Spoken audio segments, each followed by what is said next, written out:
What I'd like to do over the next few minutes is to answer a commonly asked question, namely, how could it be possible that you went from discovering a new virus in January of 2020 to approximately 11 months later to actually have a vaccine that goes into the arms of individuals in December of that same year, when we know generally vaccines take multiple years to develop.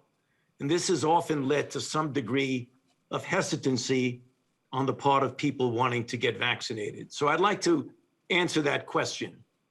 Yesterday, Science magazine published an editorial that I wrote, which tried to give an explanation of the story behind the vaccines. And the bottom line was that the speed and efficiency with which these highly efficacious vaccines were developed and their potential for saving millions of lives are due to an extraordinary multidisciplinary effort involving basic preclinical and clinical science that has been underway out of the spotlight for decades before the unfolding of the COVID-19 pandemic. Next slide. One can look at vaccine development in two major buckets: platforms and immunogen design. Next slide. With regard to a platform, what do we mean by that? Next slide. A platform is the type of vaccine that you use.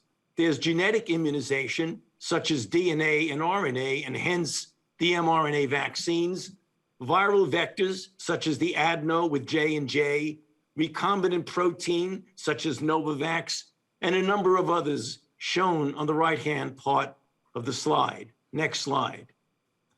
With regard to the mRNA vaccine, this work started a decade and a half ago when Caitlin Carrico and Drew Weissman were working on RNA and was able to modify the molecule to remove a key inflammatory component, which would have made use of this as a vaccine impossible. This rather transforming accomplishment of theirs led to the use of mRNA as a platform. Next slide. With regard to adenovirus, the Ad26 that's used by J&J, the NIH has been funding for decades a highly skilled and accomplished investigator, Dan Baruch, from Harvard Medical School, who have been working on this for a considerable period of time and demonstrated how immunogenic this particular vector would be. Next slide. And then you get to immunogen design, really the most fascinating component of this story. And it goes to a different discipline. Next slide.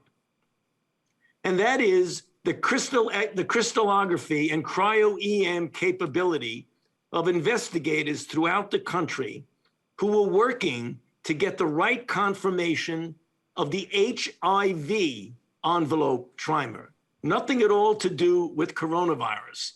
They were using these technologies to get the most immunogenic conformation of the molecule to develop an HIV vaccine. Next slide. This work was done with great intensity also at the NIH Vaccine Research Center. And I've circled two investigators on this slide. The one on the lower left is Peter Kwong, who was predominantly an HIV investigator. And the one in the upper right is Barney Graham, who is much more interested in respiratory syncytial virus. Next slide. What Peter Kwong did is that he used this structure-based vaccine design to get the right conformation of the HIV envelope in what's called a pre-fusion form, which would be the most immunogenic and could bind to broadly neutralizing antibodies. Next slide. When Barney Graham took his interest in respiratory syncytial virus and collaborated in the same lab with Peter Kwong and Jason McClellan, they had a major breakthrough in respiratory syncytial virus vaccinology by developing mutations that stabilized the immunogen to make it be used successfully for an RSV vaccine. But the story goes on. Next slide. When MERS came about, they did the same thing in an attempt to develop a MERS coronavirus vaccine, namely taking the spike protein and stabilizing it by mutations into a pre-fusion form. And then the culmination of the story, next slide, when we had SARS-CoV-2 with Barney Graham and Kizzy Corbett and others in the laboratory were able to make a stable component of the pre-fusion spike protein. Why is that important? Because that's a highly immunogenic protein, which has been used in 5 of the 6 vaccines that we're currently involved with. Next slide. And so on this last slide, what you see on the left are the 3 platforms, the nucleic acid mRNA, the adenovirus, and the recombinant protein.